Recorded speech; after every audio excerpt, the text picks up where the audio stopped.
আসসালামু দর্শক, বড় খবর, র্যাঙ্কিংয়ে স্বস্তি মিলেছে বাংলাদেশের। মেহেদী হাসান মিরাজের নেতৃত্বে পরপর 3টি সিরিজ জয়ের পর এখন দল 9 নম্বরে। কেন এত স্বস্তি?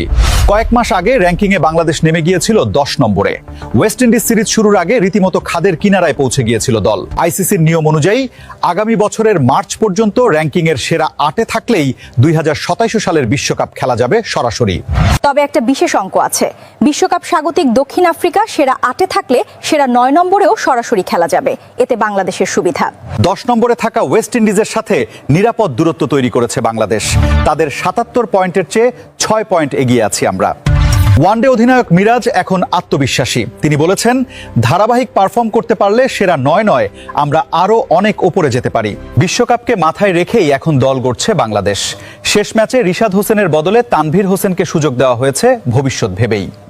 মিরাজ বলেছেন, বিশ্বকাপ ও এশিয়া কাপ সামনে রেখে ভালো দল তৈরি করতে চাই। প্রতিটা খেলোয়াড়কে সুযোগ দিলে তারা আত্মবিশ্বাস পাবে।